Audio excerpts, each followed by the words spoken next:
네, 오늘은 85과 스스로 이제 왕이 되려고 했던 사람, 제가 제목을 그렇게 붙였습니다. 거기 보시면 이제 나오지만 이스라엘에서는 왕이나 제사장을 우리는 어떻게 옛날에는 이제 계속 이렇게 대물림이 이제 됐죠. 이제 왕이 되면 그 다음에 세자를 세우고 또 왕이 되고 계속 이렇게. 그런데 이제 이스라엘은 그 가운데서 특별한 게 뭐냐면 하나님의 택하심을 받아야 되고 반드시 왕이나 제사장이 되는 사람은 기름을 부었어요. 이 기름 부음이 없으면 그 사람은 진정한 하나님이 세운 그런 왕이 아닌 거예요. 근데 압살롬은 내가 왕이 되고 싶다 해서 되는 것이 아닌데 왕이 되고자 하는 그런 야망, 이걸 가지고 왕인 지금 자기 아버지 다윗의 왕위를 찬탈하고 스스로 이제 왕이 되어서 그런 왕의 권세와 이런 모든 것을 누리려고 했던 사람입니다. 그런데 이제 압살롬은 이제 오늘 이제 공부하겠지만 일시적으로 그 여러 가지 권모술수와 이런 것을 통해서 왕이 됐습니다. 그러나 그것은 오래 가지 못했어요. 그리고 오히려 그 왕이 된 것이 자신에게도 화가 되고 다른 많은 사람들에게도 불행과 고통을 가져다 주게 되었어요. 여러분, 우리가 이제 무엇이든지 한번 생각해 봐야 됩니다. 내가 무엇이 되고자, 이제 지금 압살롬은 왕이 되려고 했잖아요. 왕이 되려고 하면 어때요? 왕이 될 수 있는 그릇이 돼야 되거든요. 그럼 그릇이 되려면 어때요? 그런 준비가 돼야 돼요. 우리가 교회 안에서도 마찬가지입니다. 어떤 분이 자기가 장로가 되고 싶다. 그러면 어때요? 장로로서의 그런 어떤 교회 안에서 직분을 감당할 수 있는 그런 준비가 되어 있어야 되고, 권사님도 마찬가지, 집사님들도 다 마찬가지예요. 근데 최근에 우리가 작년 12월 10일 날 임직식을 했잖아요. 근데 임직식을 놔두고 이제 저희가 계속 이제 교회적으로 기도를 했죠. 하나님께서 꼭 필요한 그런 사람들을 일꾼으로 세워달라고. 근데 어느 날 저에게 어떤 분이 문자를 보냈어요. 근데 문자를 보냈는데 이런 문자를 보냈습니다. 목사님, 제가 기도하는 가운데서 하나님께서 자기에게 너는 장로가 되라 이렇게 했다고 그래가지고 아멘 했습니다 하면서 저한테 그 문자를 보냈어요. 그러면 이제 저한테 뭐라고 한 거예요?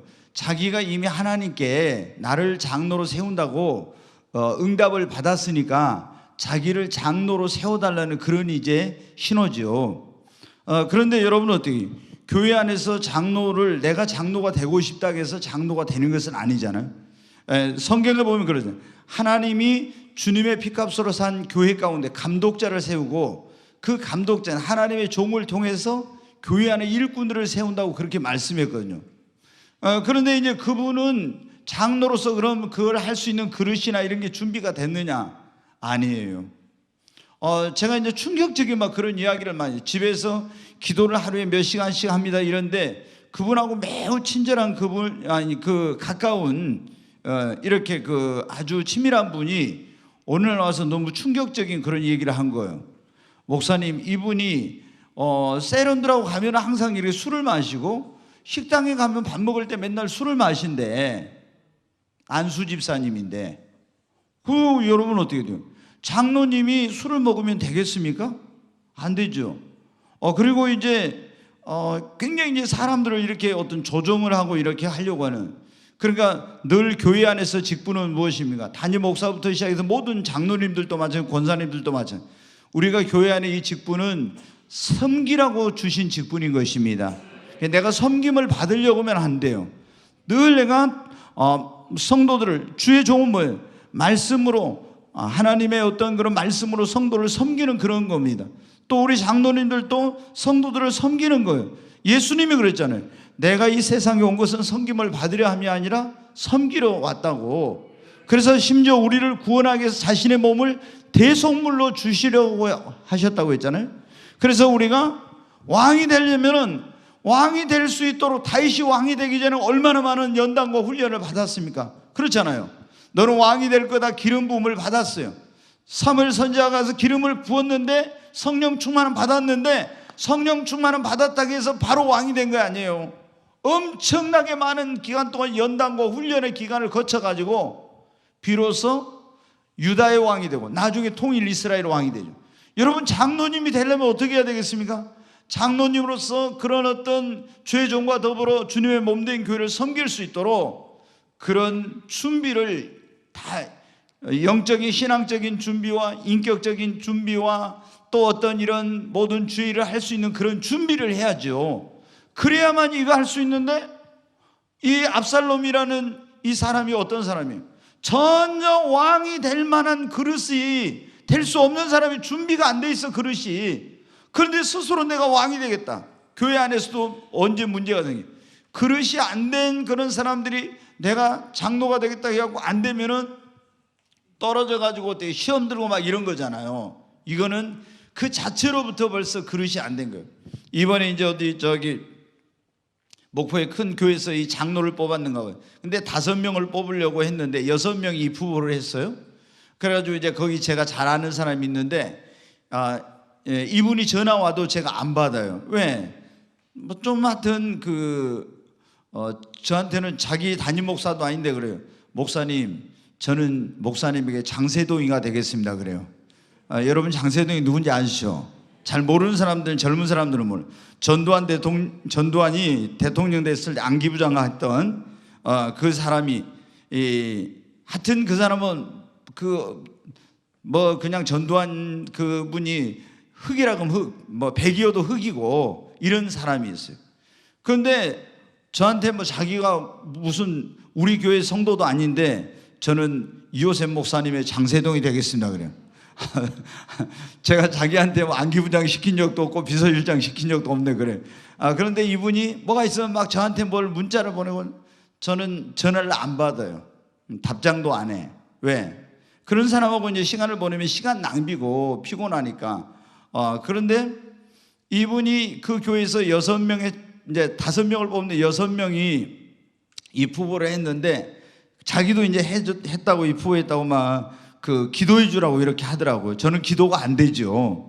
근데 2명만 장로를 이제 투표해 가지고 거기는 하니까 2명만 장로를 선임을 하고 피택을 하고 다 나머지 떨어졌어요. 그 떨어져 가지고 이거 뭐 요즘 그런 거 여러분 아시죠? 정치권에서 윤석열 대통령하고 가까운 사람들은 뭐라고 해요? 윤핵관. 텔레비를 우리 교회 성도들 안 보신가 봐요. 윤핵관 막 그러잖아요. 근데 거기는 무슨 핵관 이런 사람들만 됐다고 하면서 막 불평하는 그런 걸 보내더라고요. 근데 여러분, 그릇이 안 된 거예요. 우리가 그릇이 안 된 사람이 되면은 자기도 불행하고 많은 사람을 불행하게 만들어. 근데 이 압살롬은 어떻게 왕이 되려면 하나님이 선택을 해야 돼요. 모든 권세는 위로부터 난다 했잖아요. 교회 안에서 모든 일꾼들도 하나님이 세우신 겁니다. 근데 나는 앞으로 이 교회 장로가 돼서 정말 성도들을 잘 섬겨야 되겠다, 이런 분들은 어떻게 돼요? 우리가 열심히 준비를 해야 됩니다. 권사님들도 마찬가지, 다 집사님들도 마찬가지. 근데 이게 지금 이 압살롬 같은 경우는 문제가 자기가 전혀 준비도 안 돼요. 그릇이 안 된 사람이 이제 왕이 되려고 한 데서 큰 문제가 생긴 거예요. 여러분, 우리가 아는 대로 압살롬 어때요? 자신과 배가 다른 형인 암논이 자기의 여동생인 다말을 갖다 범했죠. 그래서 그 앙심을 품고 있다가 나중에 암논을 결국에 이제 살해를 하게 됩니다. 그리고 아버지의 어떤 그런 진노가 두려워서 이 그술 왕 달메에게로 도망을 가. 자기 거기에 어머니 그런 외갓집이 있는 곳이에요. 거기 가서 2년을 있다가 다시 이제 돌아오게 됩니다. 3년 있다 돌아와요. 3년 있다. 그런데 돌아와가지고 2년 동안 돌아왔어도 다윗 왕이 얼굴을 한 번도 마주하지 않은 거예요. 그래서 지난 시간에 여러분 들은 대로 요압의 그 밭에다 불을 질러가지고 요압이 오니까 왜 당신이 나를 데려왔으면 왕을 만나게 하니, 내가 잘못한 거 있으면 나를 벌을 주든지 이렇게 하지, 내가 괜히 돌아왔다 이러면서 이제 해가지고 왕을 만났어. 그런데 이 압살롬의 마음 속에는 어떻게 돼요? 그 아버지 다윗 왕에 대한 그런 서운한 마음, 자기 동생을 범했을 때 형을 혼내지 않고 또 그술 왕에게 갔다가 돌아왔을 다음에도 2년 동안 자기를 왕궁으로 부르지 않는 이런 것에 대한 굉장한 이 섭섭함이 있었던 거예요. 그리고 압살롬이 정말 머리끝부터 발끝까지 너무나 잘생긴 그런 사람이에요. 인기가 좋았어요. 그러면 이제 원래 여러분 어떻게 암논이 왕세자인데 죽었잖아요. 그 다음에 형이 있었는데 이 형도 병사한 거로 이제 여겨져요. 그러면 세 번째가 뭐냐면 그 순위가 압살롬이야. 근데 지금 이 반역을 할 때 다윗 왕의 나이가 한 65세쯤 됐어요. 근데 왕이 자기를 무슨 왕세자로 세우지도 안 하고 어떤 너에게 왕이 하겠다 이런 걸 안 한 거예요. 아마 다윗 왕이 볼 때는 하나님께서 솔로몬이 태어났을 때 그런 말씀을 주셨잖아요. 너의 위를 이 솔로몬을 통해서 이어가겠다고 말씀을 주셨을 뿐만 아니라 이 압살롬을 볼 때 그 어떤 모든 것들이 자질이나 능력이나 외모는 출중하지만은 다른 부분에서 이 하나님의 백성을 바르게 이끌어갈 만한 그런 그릇, 그런 사람이 못 된다고 여겨졌던 것 같아요. 근데 스스로 이 사람은 어때요? 왜 나를 왕으로 세우지 않아? 내가 서열상 이제 왕이 될 사람인데. 그러면서 아버지를 반역하고 이제 역모를 꾸며서 왕위를 찬탈하려고 이제 하는 그런 내용이 나옵니다. 자, 사무엘하 15장 1절 한번 읽겠습니다. 같이 읽습니다. 그 후에 압살롬이 자기를 위하여 병거와 말들을 준비하고 호위병 50명을 그 앞에 세우니라. 지금 이제 반역을 하려고 자기를 위하여 병거를 그리고 말들을 준비하고 호위병들을 주는 거예요. 지금부터 이제 철저히 이제 지금 준비를 해 가는 것입니다. 그래서 자기 스스로 이제 왕이 되기 위한 자신을 위한 그런 어떤 준비를 하는 거예요. 여러분, 이제 그렇게 하고 나서 이제 또 그 다음 단계로 이제 어떻게 하냐? 그러면 백성들의 마음을 도둑질하는 이런 일을 해요. 자, 사무엘하 15장 2절부터 한번 보겠습니다. 압살롬이 일찍 일어나 성문 길 곁에 서서 어떤 사람이든지 송사가 있어 왕에게 재판을 청하러 올 때 그 사람을 불러 이르되, 여러분 이제 가만히 있어봐요. 구약 시대에 보면 어떤 왕에게 아랠 그런 일이 있으면 보통 이제 성문 곁에는 장로들이 앉아서 어떤 일을 송사를 재판하고 하거나 아니면 왕이 나와서 그걸 이제 송사를 재판을 하는 거예요. 그런데 이제 사람들이 너무 억울한 일이 있으면 각 성에마다 그런 재판관들이 있지만은 거기서 해결이 안 되는 것은 왕에게 직접 이제 그거는 자기의 사연을 호소하기 위해서 이제 재판을 받기 위해 오는 거예요. 근데 왕에게 재판을 받으러 올 때 그 사람을 불러요. 압살롬이. 그렇게 해가지고 어떻게 하냐, 그 뒤에 넘겨보세요. 너는 어느 성읍 사람이냐 하니 그 사람의 대답이 종은 이스라엘 아무 지파에 속하였나이다 하면, 계속 보겠습니다. 압살롬이 그에게 이르기를, 보라, 네 일이 옳고 바르다마는 네 송사를 들을 사람을 왕께서 세우지 아니하셨다다 하고, 계속 또 압살롬이 이르기를, 내가 이 땅에서 재판관이 되고 누구든지 송사나 재판할 일이 있어 내게로 오는 자에게 내가 정의 베풀기를 원하노라 하고, 사람이 가까이 와서 그에게 절하려 하면 압살롬이 손을 펴서 그 사람을 붙들고 그에게 입을 맞추니. 거기까지입니까? 6절까지 보겠어요. 이스라엘 무리 중에 왕께 재판을 청하러 오는 자마다 압살롬의 행함이 이와 같아서 이스라엘 사람의 마음을 압살롬이 훔치니라. 도둑질하고. 여러분 어떻게 재판을 하러 와요. 그러면 무슨 일로 왔느냐 이렇게 물어봐. 그러면 이 나라에 너의 그 사정을 들어줄 사람이 없다. 그러면서 나에게 한번 얘기해 보라고 그래요. 그럼 딱 이야기를 하면은 이 압살롬이 어떻게 했냐, 그 상대방이 원하는 있잖아요, 공정하게 공의로운 재판을 한 거야 아니라 자기를 재판장으로 왕이 세우지도 않은데 재판을 하면서 그 사람이 원하는 답을 줘요. 그리고 그가 고맙다고 절을 하려면 가지고 그 사람을 붙들고 입을 맞추고 이렇게 해가지고 백성들의 마음을, 그 사람들이 가서 보니까 너무 억울한 일이 있었는데, 아니 압살롬 그 왕자에게 가니까 압살롬이 자기가 원하는 그런 시원한 대답을 주는 거예요. 그리고 또 그 높은 지체 높은 왕자가 자기 같은 그런 사람을 끌어안고, 그때는 계급사회잖아요, 끌어안고 막 입을 맞추고 이렇게 하니까 사람들이, 야, 압살롬 왕자가 최고다 최고, 막 이렇게 가지고 왕들도 우리 마음을 모르는데 저 왕자님이 그래 최고야 최고 이러면서 그 백성들의 마음을 이제 도둑질을 하게 된 거예요. 여러분, 이건 굉장히 안 좋은 거죠. 그렇잖아요? 이게 지금 뭐예요? 왕에게로 향하는 그 마음을 자기가 중간에서 도둑질하는 이런 못된 짓을 하는 거예요. 그러니까 여러분 어때요? 이게 얼마나 정말 이게 잘못된 그런 일입니까? 만약에 여기 우리 여기 홍 목사님이 오늘 사회를 봤는데 우리 홍 목사님이 이게 어떤 문제를 제기할 때 담임 목사에게 이런 우리 부교육자님들 이런 분들이 교회 안에서는 이제 어떤 영적인 권위와 질서가 있잖아요. 그런 게 있는데 제가 부족해도 하나님께서 이 꿈의 교회를 저에게 어떤 비전을 주시고 말씀을 주시고 해서 이렇게 이끌어가는데 우리 부목사님들이 성도들이 원하는 이건 옳은 것이 아닌데도 그런 듣기에 좋은 말만 하면서 목사님한테 가봐야 그건 되지도 않는다. 목사님은 그게 칼같이 잘라버릴까. 그러면서 딱 이렇게 하면 어떻게 돼요? 그 마음이 어떤 자기에게로 향하게 만드는 이런 일이 이제 일어나는 겁니다. 여러분 어떻게 돼요? 예전에 그런 일이 있었어요. 제가 여기 목포에 늘 가서 토요일마다 금식하고 기도하는 기도원이 있었는데 그 기도원 원장님이 이제 목포에서 교회를 했어요. 기도원도 하고. 그런데 이분이 교회를 못하고 이제 서울로 이제 가시게 됐었어요. 근데 그때 원인 가운데 하나가 뭐였냐면 이분이 부목사님한테 교회를 맡겨놓고 2주 동안 성지순례를 갔다 왔어요. 근데 2주 동안 성지순례를 갔다 오니까 보니까 어떻게 교인이 몇 명 안 남고 그 교회가 굉장히 빨리 성장한다는 교회였는데 전부 다 교인을 데리고 교인들의 마음을 이렇게 뺏어가지고 꼬셔가지고 한번 쉽게 얘기해서 다 데리고 나가버린 거예요.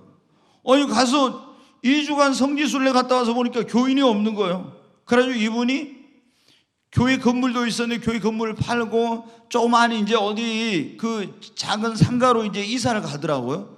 그러더니 여기서 이제 도저히 안 되겠던가 서울로 이제 가셨어. 그래가지고 몇 년 전에 여기 이제 건축 끝난 다음에 우리 교회 여기를 그분이 다시 내려오셨더라고요. 찾아와가지고 그러는 거예요. 내가 그때 서울로 안 갔어야 되는데 그때 거기 기도원에 저희들이 그 국경일이나 휴일날이 되면은 꼭 거기 기도원에 우리 성도들이 가서 거기서 성령 집회를 했어요. 막 뜨겁게 기도하고 안수하고 막 이렇게 정심 싸가지고 가서 이렇게 했는데 그 목사님이 그런 거 저한테 목사님 그때 우리 기도원에 와서 뜨겁게 기도하던 교회들은 다 성장했는데 자기가 안 갔어야 되는데 가가지고 자기가 이제 뭐 좀 어떻게 보면 정말 모든 게 잘 안 돼가지고 내려온 거잖아요. 그래가지고 지금 다시 보니까 이제 그게 그 기도원에 또 교회하고 같이 이제 지금 제가 지나가면서 보니까 이제 하더라고요. 근데 여러분 어떻게 돼요? 그 목사님이 그 중간에 어떤 그 부교육자가 그런 일이 있어요. 그래가지고 여기 이제 우리 권사님이나 집사님들 가운데 그런 분들이 있지만 유달산 밑에 굉장히 부흥하던 교회가 있었잖아요. 근데 그 교회에 부교육자들이 자꾸 교인들을 이렇게 데리고 이제 나가는 거예요. 그래가지고 그 목사님이 그것에 상처를 너무 많이 받아가지고 아예 부교육자도 안 세우고 장로도 안 세우고 그 교회가 굉장히 목포의 제일 큰 교회였어요. 그런데 그렇게 해가지고 목사님과 사모님만 이렇게 하면서 하니까 교회가 제대로 됩니까? 안 되지.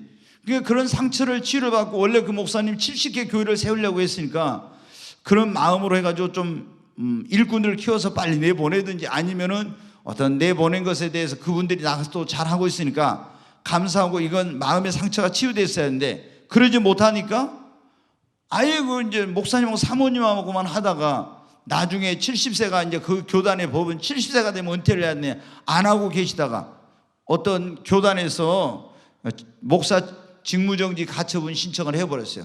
그러니까 교회에 갑자기 어떻게 되니? 직무정지가 돼가지고 그분은 아무것도 못하고 나가게 됐죠. 그래가지고 그 교회가 분쟁이 생겨가지고 지금까지 뭐 몇 갈래로 나눠지고 뭐 어떤 사람은 교도소도 가고 막 이런 일들이 이제 벌어지긴. 근데 그 중간에 문제가 뭐였냐?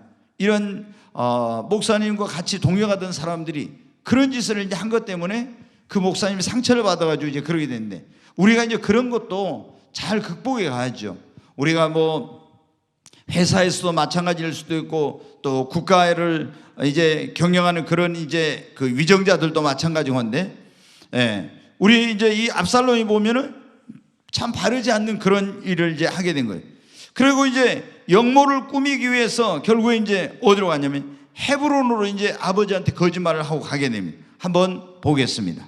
같이 읽습니다. 4년 만에 압살롬이 왕께 아뢰되 내가 여호와께 서원한 것이 있사오니 청하건대 내가 헤브론에 가서 그 서원을 이루게 하소서.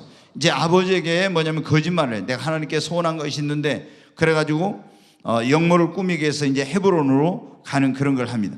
그리고 이제 결국에 어떻게 하냐면 거기 가서 그런 철저한 준비를 해요. 그래가지고 이제 드디어 어떻게 하냐면 반역을 일으키게 됩니다. 자, 거기 10절부터 한번 같이 보겠습니다.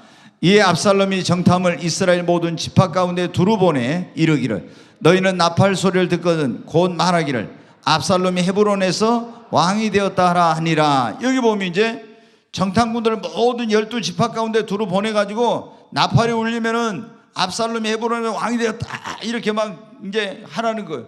그러니까 그동안 백성의 어떤 마음을 얻기 위해서, 여론을 조성하기 위해서 자기가 그런 재판하면서 백성의 마음을 도둑질하는 그런 일을 계속했잖아요. 그래가지고 이제 됐다, 이 정도 되면은 내가 반역을 해도 모든 분을 보니까 백성들의 마음이 자신을 향하고 있는 걸 보니까 이제는 내가 반역을 해도 되겠다는 그런 마음을 갖고 정탐꾼을 보내 나팔 소리가 울리면 헤브론에서 압살롬 왕이 되었다고 이렇게 외치라는 거예요. 자, 계속 한번 봅니다. 그때 청함을 받은 200명이 압살롬과 함께 예루살렘에서부터 헤브론으로 내려갔으니 그들은 압살롬이 꾸민 그 모든 일을 알지 못하고 그저 따라가기만 한 사람들이라. 계속 12절.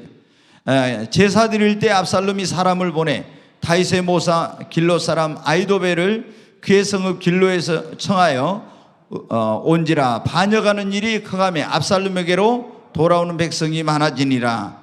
이제 드디어 이제 여기서 반역을 이제 하는데, 인간적인 야망으로 아버지의 왕위를 찬탈하기 위해서 반역을 하게 되는 겁니다. 근데 하나님이 세우지 않았는데 스스로 뭐가요?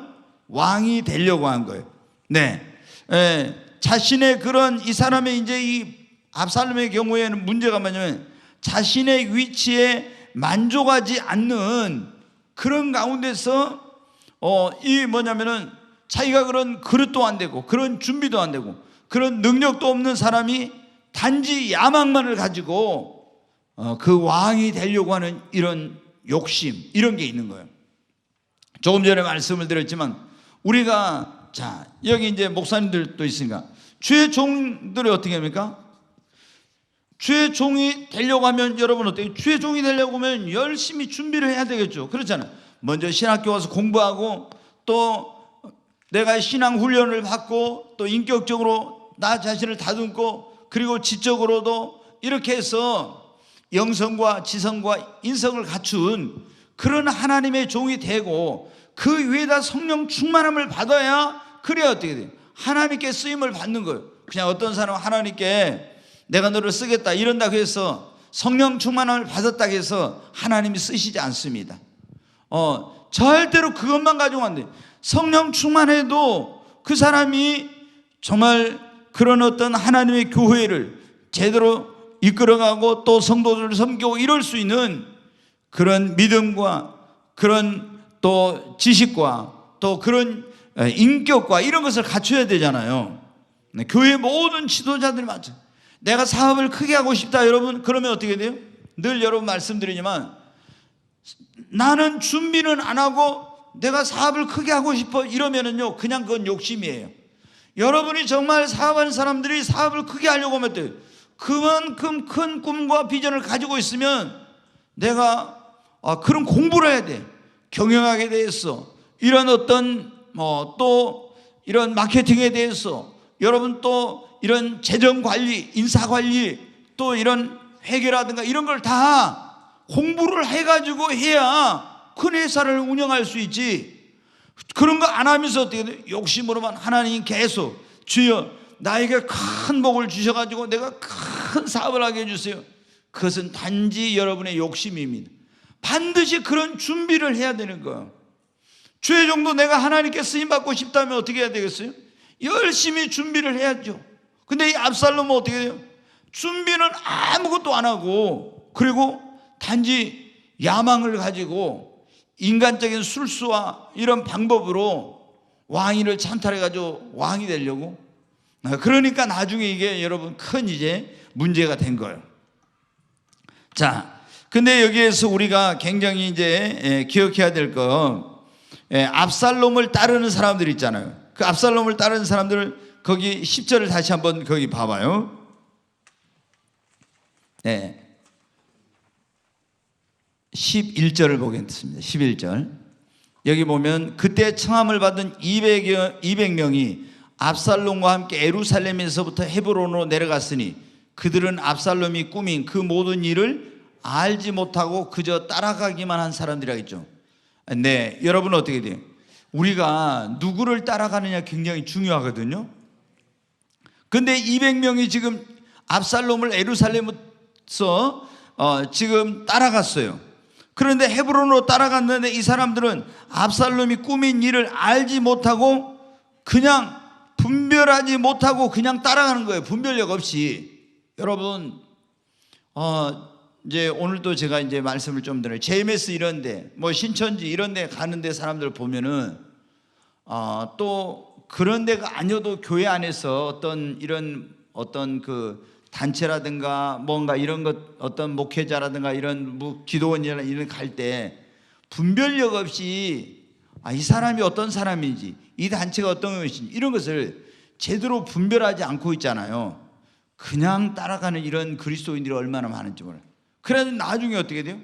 이단에 빠져서 자신의 인생과 이런 모든 것들을 망치게 되고 신앙이 병들게 되고 이런 경우들이 있어요. 그러니까 지금 이 압살롬을 따라가면 됩니까? 안 됩니까? 안 되죠. 그렇지 않습니까? 이 사람은 하나님이 함께하는 사람이 아니에요. 그런데 그 여론이 막 그 압살롬을 향해 있다는 그것만 보고 압살롬을 따라가는 거예요. 근데 이런 사람들이 요즘 얼마나 많은지 몰라. 자, 그 다음에 첫째 200명의 사람이 꾸민 일을 알지 못하고 분별력 없이 따라갔어요. 12절에 보겠습니다. 또 그때 제사 드릴 때 압살롬이 사람을 보내 다윗의 모사 길롯 사람 누구를 청했어요? 아히도벨. 아히도벨은 굉장한 전략가예요. 아주 모사예요. 근데 여러분 이 아히도벨이 길로라는 곳으로 자기 고향인데 거기로 가버렸어요. 다윗의 정말 오른팔로 같은 그런 사람이었는데 가버렸어요. 요압은 싸움을 전쟁을 잘하지만 이 아히도벨은 제갈공명과 같은 그런 아주 전략이 뛰어난 그런 사람이에요. 그런데 아히도벨이 다윗이 아무리 붙잡아도 다윗의 그 손을 뿌리치고 자기 고향으로 가버렸어요. 왜 그런지 여러분 아시죠? 왜 그랬어요? 지난번에 여러분 말씀드렸잖아요.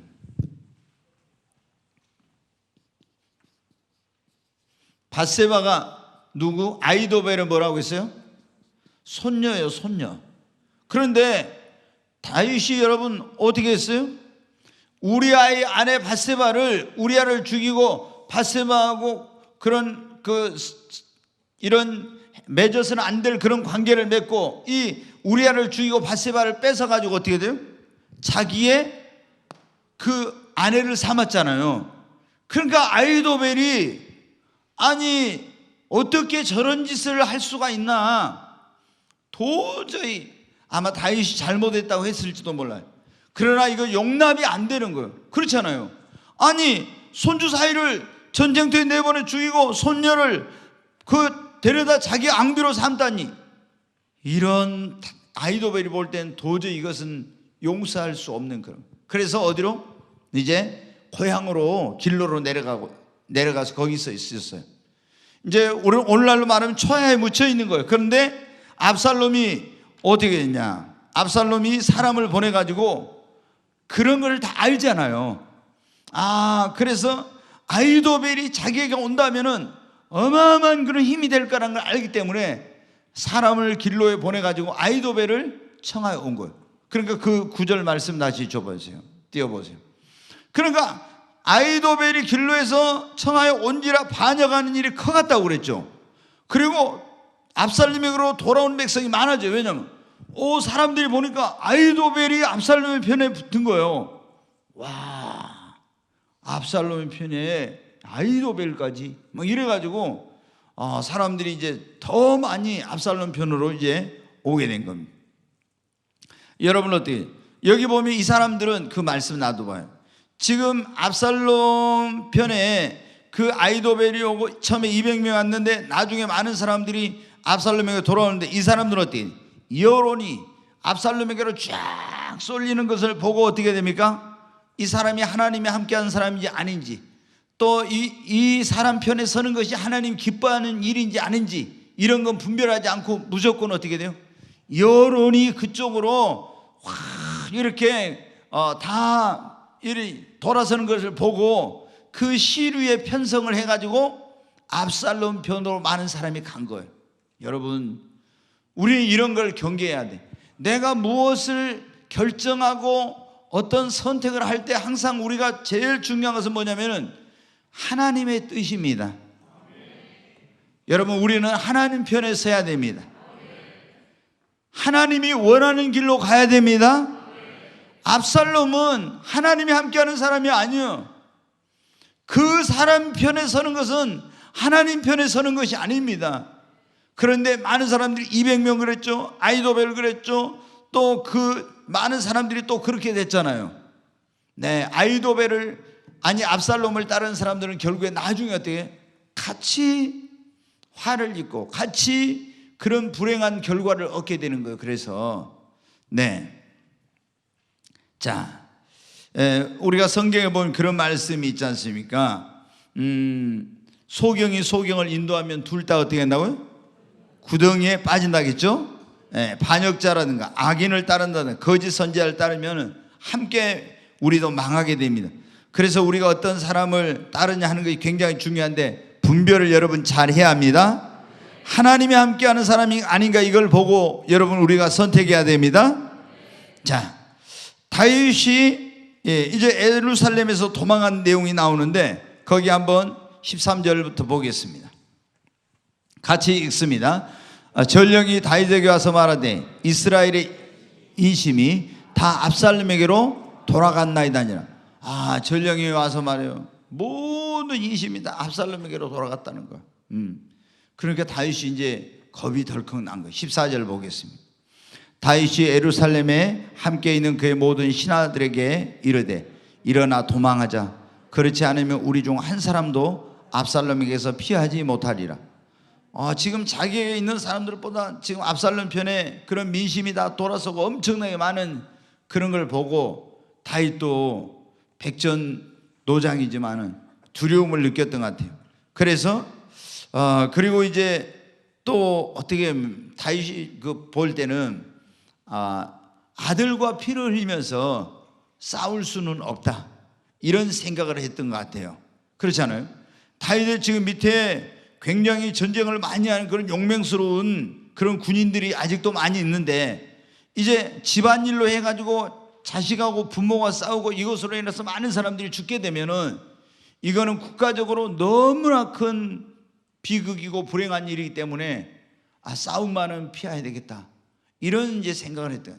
그러니까 우리가 여러분 어떤 사람과 내가 싸워야 되는가 말아야 되는가 할 때 정말 이걸 잘 생각을 해야 됩니다.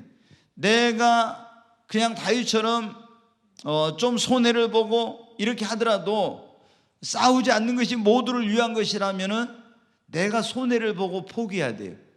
그런데 우리는 이것으로 인해서 많은 그런 어떤 어려움이 생기는데도 불구하고 절대 그걸 물러서지 않고 포기하지 않는 사람들이 있어요. 특히 가장 나쁜 것이 뭐냐면 한국 교회 안에서 어떤 분쟁이 일어나 가지고 있잖아요. 담임 목사님, 원로 목사님파 아니면 장로님이나 어떤 목사님하고 이렇게 지지하는 사람들, 반대하는 사람들 있잖아요. 이게 나눠져 가지고 교회 안에서 분쟁이 생기고 싸우는 이런 경우가 한국교회 굉장히 많아요.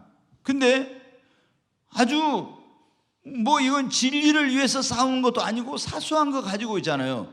목숨 걸고 피 흘리게 싸워요. 성경에 보면 너희가 이렇게 물고 먹고 싸우면 서로 싸우면 어떻게 했나요? 멸망할까 조심하라 그랬잖아요. 결국에 이거는 다 멸망의 길로 가는 겁니다. 그러니까 절대 이런 짓을 해서는 안 돼. 그런데 많은 사람들이 그런 짓을 하고 있어요. 다윗은 어떻게 돼요? 싸우지 않았어요. 그냥 아들과 싸울 수, 이거 어떻게 부모가 아들과 싸워요? 집안일로 백성들을 희생시킬 수 없다. 그래서 도망을 치는 겁니다.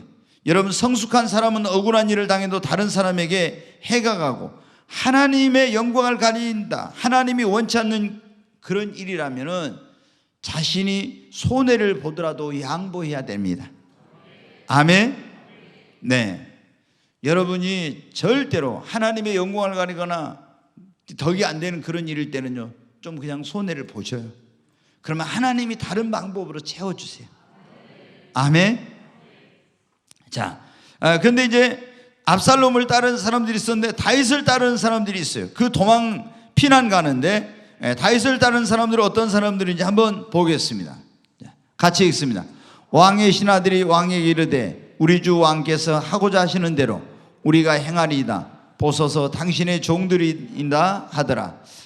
아마 여기 보면은 다윗이 굉장히 이제 훌륭한 그런 사람이었잖아요. 그래서 민심이 다 이렇게 압살롬에게 향해 있지만 다윗의 그 신하들이 왕이 피난 가는데 왕을 버리지 않고 우리도 왕과 함께 가겠다고 지금 이렇게 이제 우리가 여러분 어때요? 진짜 친구, 그 사람은 어떤 사람이에요? 내가 어려울 때 힘들 때 나와 함께한 사람이 진짜 친구입니다. 네, 그 사람이 진짜예요. 좋을 때는 많죠. 그런데 어려울 때는 사람들이 다 떠나가요. 근데 여기 보면 다윗의 신하들이 이제 어려움 중에서도 왕과 함께 하겠다고 굉장히 어떤 의리가 있죠. 자, 계속 보겠습니다. 왕이 나갈 때 그의 가족을 다 따르게 하고 후궁 10명을 왕이 남겨도 왕궁을 지키게 하니라. 계속 보겠습니다. 왕이 나가매 모든 백성이 다 따라서 벳메르하게 이르러 멈추어 서니, 계속 그의 모든 신하들이 그의 곁으로 지나가고 모든 그렛 사람과 모든 블렛 사람과 및 왕을 따라 가드에서 온 모든 가드 사람 600명이 왕 앞으로 행진하네. 여기 보면 그렛 사람 또 블렛 사람 또 왕을 따라서 가드에서 온 블렛의 땅에 있던 사람들인데 여기 왔던 그 사람들이 모든 가드 사람들이 600명이 왕 앞으로 이제 행했다. 계속 봅니다. 그때 왕이 가드 사람 이때에게 이르되 어찌하여 너도 우리와 함께 가느냐? 너는 쫓겨난 나그네이니 들어가서 왕과 함께 네 곳에 있으라. 이때라는 사람이 우리도 가겠다고 온 거예요. 근데 너는 나이도 많고 이러니까 오지 말고 가라고 하는데 이제 이때가 뭐라고 하는지 보겠습니다. 너는 어제 왔고 나는 정처 없이 가나 오늘 어찌 너를 우리와 함께 떠돌아다니게 하리요? 너도 돌아고 네 동포들도 데려가라. 은혜와 진리가 너와 함께 있기를 원하노라 하니라. 계속 봅니다. 이때가 왕께 대답하여 이르되 여호와의 삶의 살아계심과 내 주 왕의 살아계심으로 맹세하옵나니 진실로 내 주 왕께서 어느 곳에 계시든지 사나 죽으나 종도 그곳에 있겠나이다 하니. 여러분, 정말 이때는 얼마나 의리가 있는 사람이냐면 내가 왕이 가는 곳에 나도 가고 왕이 죽으시는 곳에 내가 사나 죽으나 그곳에 내가 종도 왕과 함께 하겠다고. 여러분, 이런 어려울 때 이렇게 함께 할 수 있는 사람, 이 사람이 진짜죠. 자, 다윗을 따르는 사람들은 보면 어떻게 돼요? 막 시류를 쫓아서 분별력 없이 이런 게 아니라 어떻게 돼요? 정말 이 사람들은 압살롬에게로 민심이 다 이렇게 갔는데도 불구하고 그쪽으로 가지 않는 것은 하나님의, 이 다윗은 하나님의 사람이고 이 편에 서는 것이 하나님 편에 서는 것이라는 걸 알았기 때문입니다. 아멘. 자, 그 23절까지 봤나요? 보겠습니다. 같이 읽습니다. 다윗이 이때에게 이르되 앞서 건너가라 하매 가드 사람 이때와 그의 수행자들과 그와 함께한 아이들이 다 건너가고. 23절까지 온 땅 사람이 큰 소리로 울며 모든 백성에게 앞서 건너가매 왕도 기드론 시내를 건너가니 건너간 모든 백성이 광야길로 향하니라. 네, 여기 보면 다윗을 따르는 사람들은 어떻게 의리가 있는 사람들입니다. 인간적인 눈으로 볼 때는 어리석게 보여요. 모든 민심이 다 압살롬에게 갔는데 저런 피난가는 왕을 쫓아가다니. 그러나 이 사람들은 그런 어떤 환경이나 시류에 흔들린 것이 아니라 하나님이 그 함께하는 사람 편에, 그 사람 편에 이 사람들은 선 것입니다. 우리도 어떤 환경이나 이런 것에 우리가 내 마음을 어디에 둘 것인가, 내가 어떤 길을 갈 것인가 정하지 말고 하나님의 뜻을 따라서 여러분 하나님과 함께하는 사람 편에 서시기 바랍니다. 자, 여호와의 궤를 이제 그런데 가지고 이제 왔었어요, 제사장들. 그런데 그거를 여호와의 궤를 도로 가져가라고 이제 합니다. 한번 보겠습니다, 같이.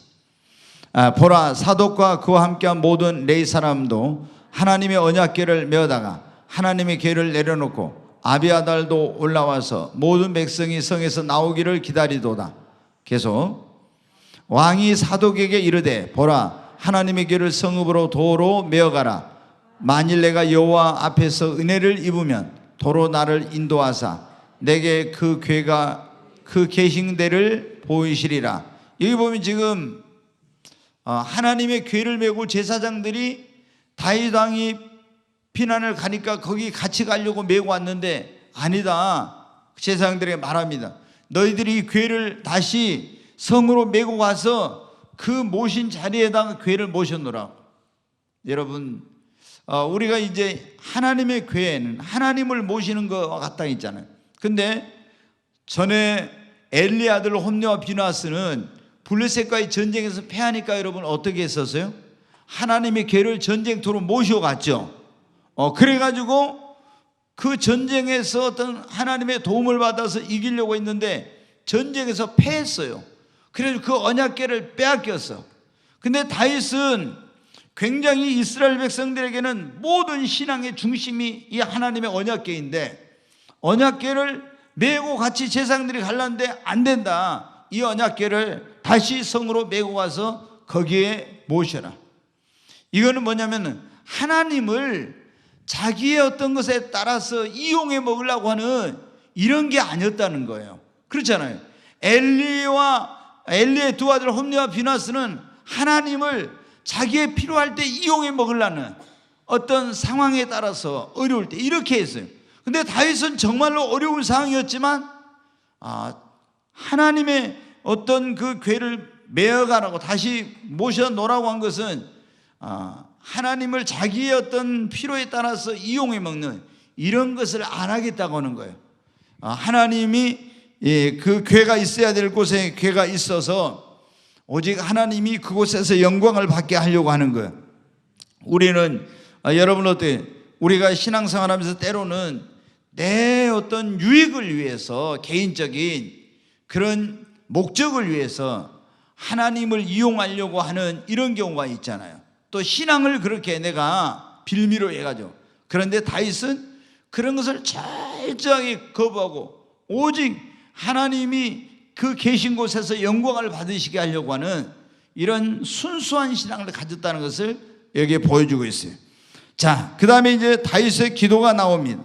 30절 31절 한번 같이 읽겠습니다. 다윗이 감람산 길로 올라갈 때 그의 머리를 그가 가리고 맨발로 울며 가고 그와 함께 가는 모든 백성들도 각각 자기의 머리를 가리고 울며 올라가니라. 왕이 보세요. 감람산을 이제 해서 지금 이제 막 비난길로 급하게 가는데 그가 머리를 가리고 나이가 그때 65세 정도 됐다 했잖아요. 그러면은 그 당시 사람들이 뭐 70세, 80세 이 정도 살 때인데 굉장히 이제 연로한 거죠, 왕이. 근데 맨발로 걸어가요. 울면서. 자식이 자기를 죽이려고 할 때, 아비인 자기를 죽이려고 할 때 얼마나 그 마음이 비통했겠어요. 그래가지고 급하게 나와서 신을 안 신었는지 아니면 뭐 어떤 분은 그렇게 말했더라고요. 신발을 신고 나왔는데 신발이 어떻게 떨어져 가지고 맨발로 갔다고 또 그런 재미있는 그런 걸 해놨더라고요. 여러분 그건 상상해봐요. 네. 그런데 맨발로 그럼 울면서 막 가는 거예요. 머리를 다 틀어져 가지고 백성들도 머리를 가리고 울며 왕이 그러니까 울면서 따라갑니다. 계속 31절 보겠습니다.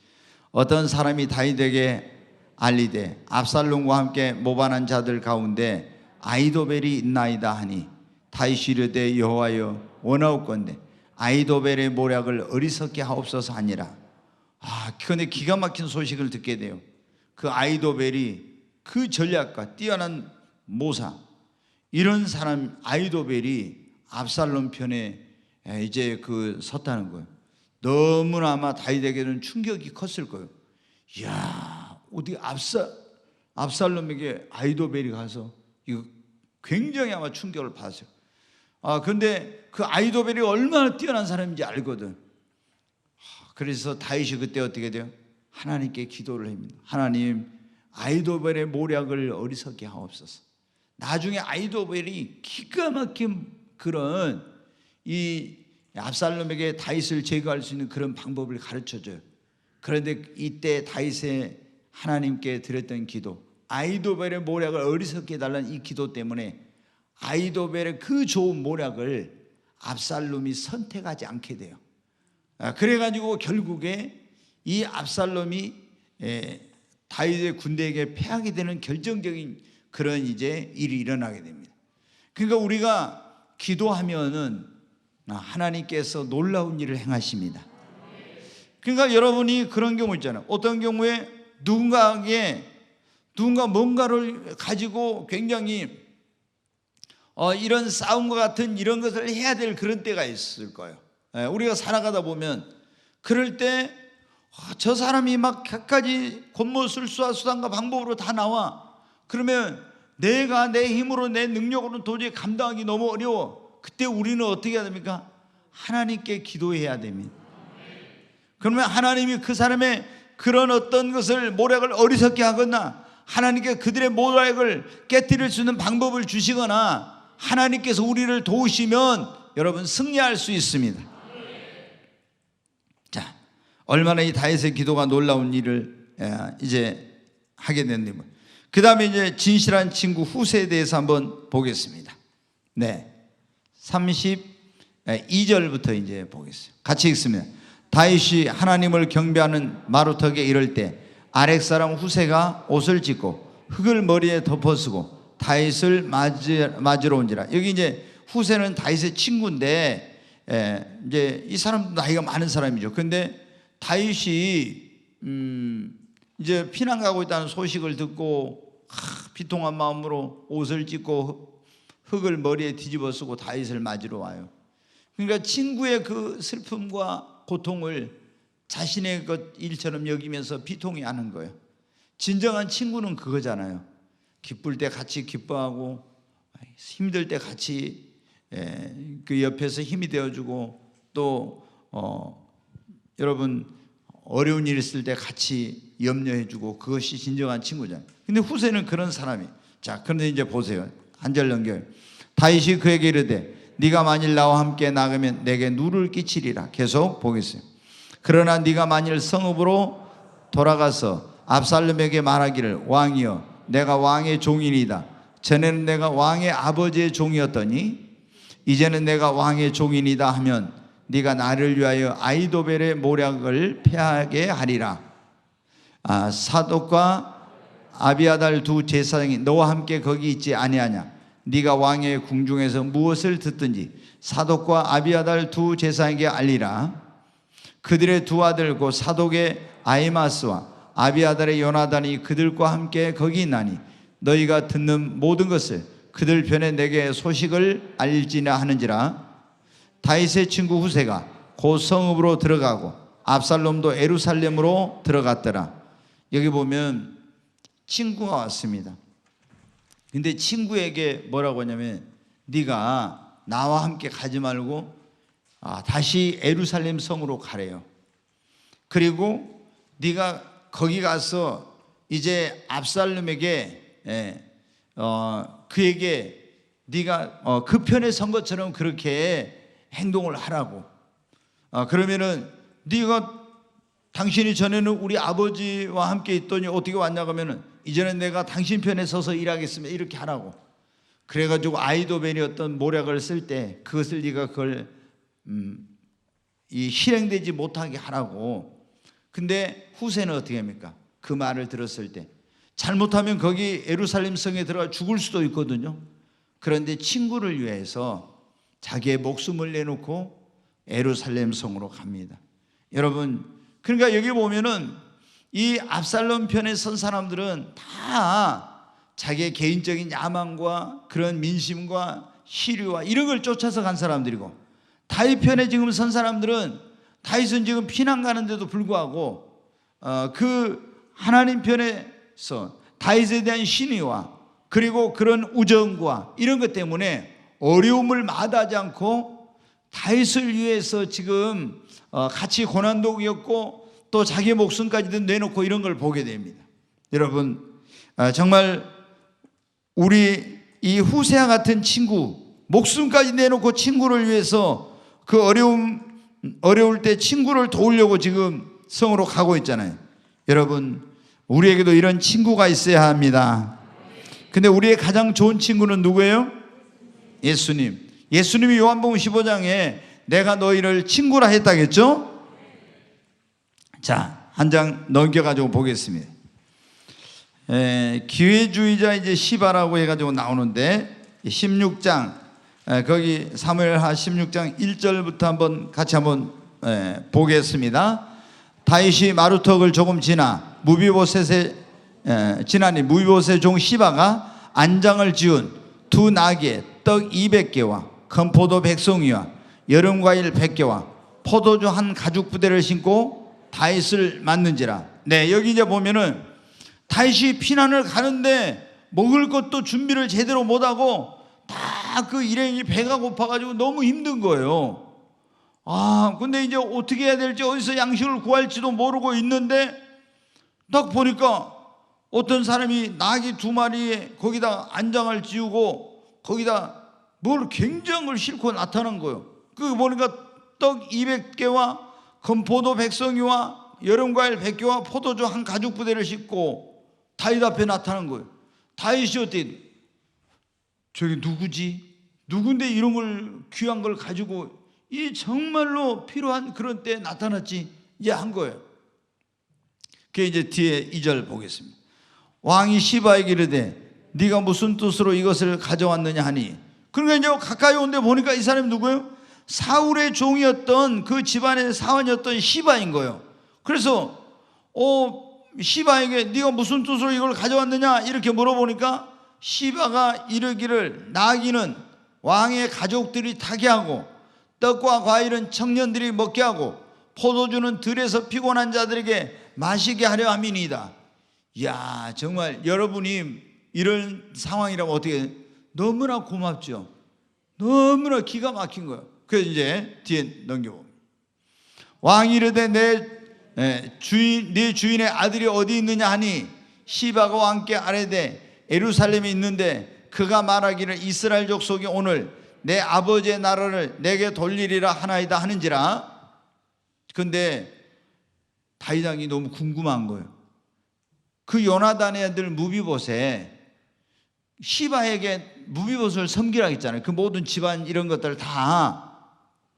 근데 무비보셋은 안 나타나고 시바만 나타나서 가만히 생각하면 무비보셋이 안 보여요. 그래서 그 자기 왕자들과 함께 왕궁에서 자기 식탁에서 밥을 먹었잖아요. 그래서 왜 무비보셋은 안 나타났지? 그래서 시바에게 물어보는 거예요. 내 주인의 아들 그 무비보셋 어디 있느냐 이렇게 물었더니 시바가 왕께 이르기를 뭐라고요? 그가 말하기를 이스라엘 족속이 오늘 내 아버지의 나라를 내게 돌리리라 하나이다 하느니라. 여기서 거짓말하고 중상모략을 해요. 뭐라고 하냐? 지금 이 다윗이 굉장히 어려울 때 다윗을 도와주는데 선한 목적이 아니야. 여러분 어떻게 돼요? 막 포도와 떡덩이와 뭐 이런 거 과일고 막 이런 거 가지고 왔잖아요.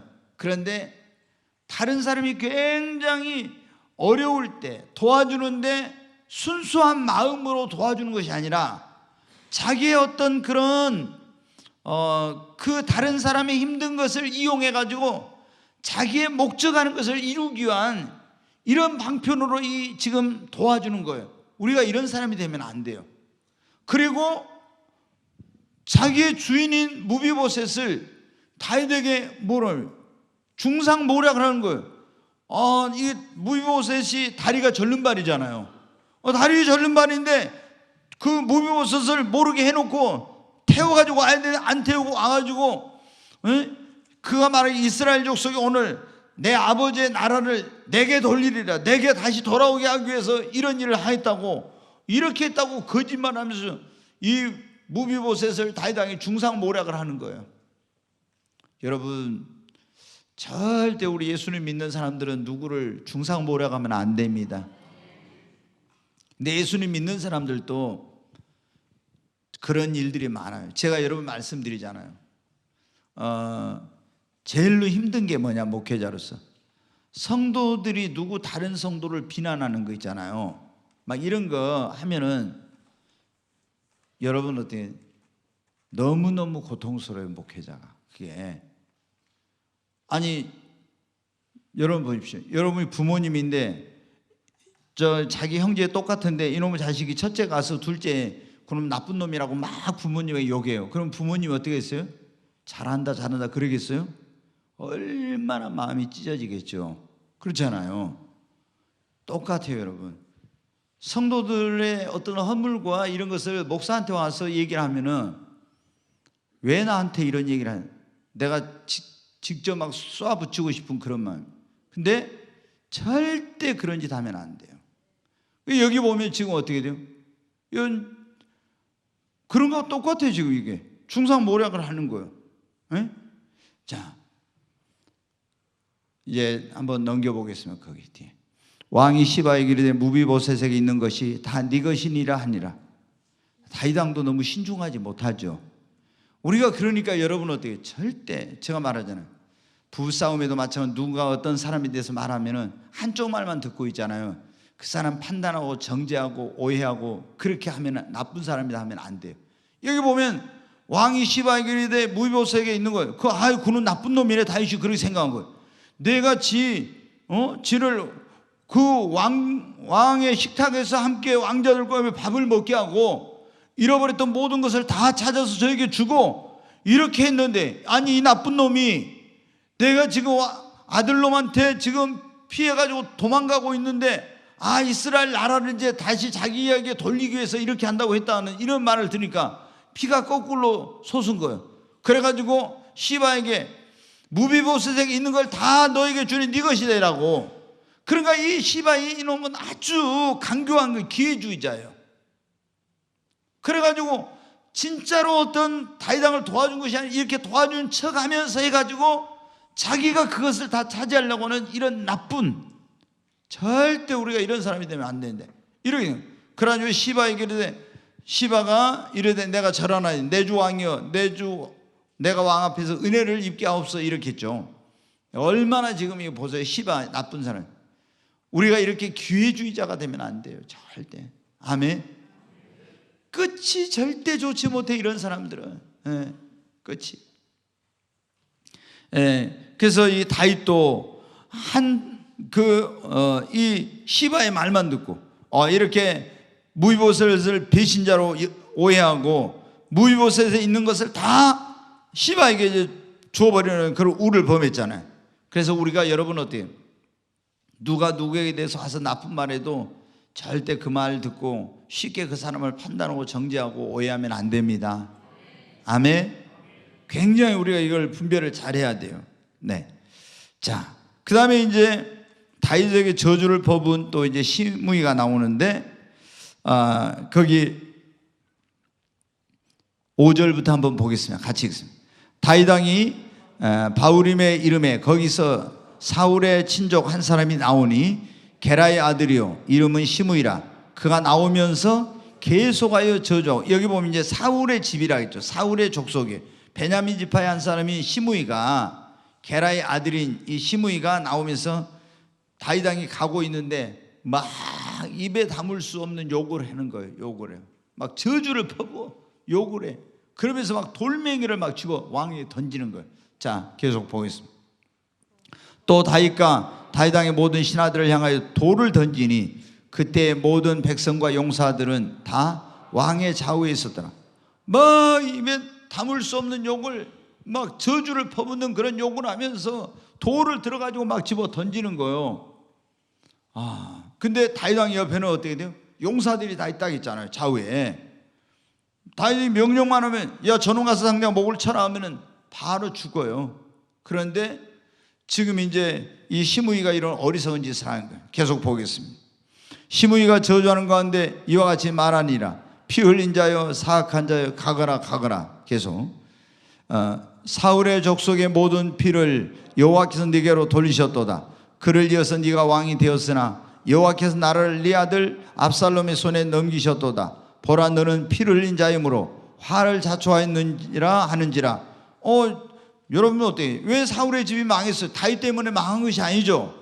사울이 하나님 앞에 범죄하고 바르게 살지 못해가지고 사울의 집이 망하고 그 왕권을 하나님께서 어디에? 다윗에게로 옮겼어요. 그런데 이 사울의 집 족속들은 어떻게 돼? 다윗 저놈 때문에 우리가 망한 거야 이러면서 막 다윗에 대해서 나쁜 감정을 가지고 이렇게 다윗을 비난하고 욕하고 그런 거예요. 네, 이런 것은 올바르지 않는 것인데 이 사울이 얼마나 하나님 앞에 큰 죄를 많이 지었습니까? 그래서 버림받아가지고 이렇게 된 건데 계속 이제 보겠습니다.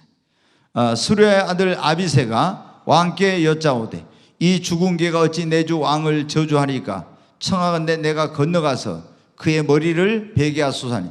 그러니까 아비새 장군이 말해요. 전하 말씀만 하십시오. 저 죽은 개 같은 놈이 어떻게 왕을 저주할 수 있습니까? 명령만 내리십시오. 내가 가서 단칸에 저놈의 목을 베겠습니다. 이렇게 한 거예요. 그러니까 다윗 왕이 보세요. 이제 뭐라고 하는지. 왕이 이르되 스루야의 아들들아 내가 너희와 무슨 상관이 있느냐? 그가 저주하는 것은 여호와께서 그에게 다윗을 저주하라 하심이니 네가 어찌 그래 했느냐 할 자가 누구겠느냐 하고. 여기서 보면요 다윗의 위대함이 나와요. 여기 보면은 아비새 그 요압 이런 사람들이 스루야의 아들들인데 내가 너희와 무슨 상관이냐면 그가 저주하는 것은 하나님이 그에겐 다윗을 나를 저주하라고 해서 하는 것이다. 그러니 해하지 말라고. 그러니까 다윗은 자기에게 일어나고 있는 모든 일들을 어떻게 했다고? 우연이나 아니라 저 사람이 나를 미워해서 한 것이 아니라 하나님이 모든 일을 허락했다고 받아들인 거예요. 네, 여러분 우리 그리스도인에게 우연이라는 없는 거예요. 모든 것이 하나님의 섭리 안에서 이루어집니다. 다윗은 그렇게 지금 받아들이고 있어요. 그가 저주하는 것은 하나님께서 하라고 했기 때문이다. 이 일은 하나님이 허락하신 것이다. 이렇게 지금 받아들이고 있는 거예요. 네, 계속 이제 보겠습니다. 또 다윗이 아비새와 모든 신하에게 이르되 내 몸에서 난 아들도 내 생명을 해하려 하거든 하물며 이 베냐민 사람이랴. 여호와께서 그에게 명령하신 것이니 그가 저주하게 버려두라. 그래 보세요. 놔두라고 해야죠. 그러면서 12절 계속 봅니다. 혹시 여호와께서 나의 원통함을 감찰하시니 오늘 그 저주 때문에 여호와께서 선으로 내게 갚아주시리라 하고. 여기 보면 다윗이 이제 어떻게 모든 것을 하나님께서 허락하신 것으로 받아들이고 그 모든 것에는 하나님의 뜻이 있다. 그리고 하나님께서 모든 걸 감찰하고 하나님이 갚으실 것이다. 그리고 하나님은 그 저주를 축복으로 바꿔주시리라고 이렇게 믿습니다. 아멘. 예, 이 저주하는 자에 대한 다윗의 태도가 이래요. 이래. 여러분 누가 여러분에게 막 어떤 저주하고 여러분을 퍼부 그러면 어떻게 돼요? 우리는 저 사람이 나를 저주했다 그러면 막 화가 나고 용서할 수 없고 이런 어떤 건데 다윗은 그럴 때 어떻게 했습니까? 하나님께서 허락해서 한 것이다. 여기는 내가 알지 못하지만 하나님의 뜻이 있어. 그리고 그 모든 것을 다 감찰하고 계시는 하나님께 맡겼습니다. 그리고 하나님이 이 저주를 축복으로 바꿔주시리라. 아멘. 네. 오늘 우리가 이 스스로 왕이 되려고 했던 사람 압살롬을 중심으로 여러 유형의 사람들에서 살펴보았어요.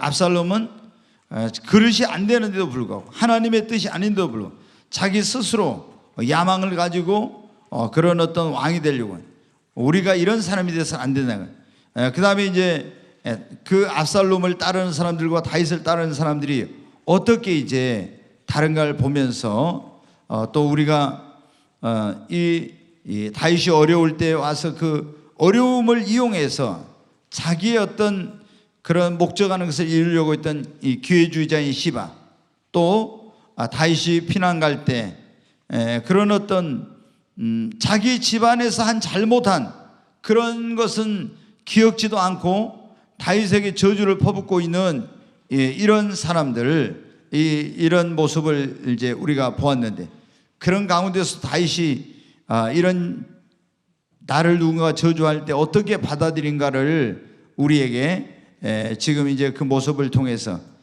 참된 신앙인은 이런 사람들에게서 어떤 안 좋은 소리를 듣고 욕을 듣고 또 이런 어떤 누군가 나를 해하려고 할 때도 어떻게 그것을 받아들여야 될 것인가에 대해서 우리에게 이런 교훈을 주고 있습니다.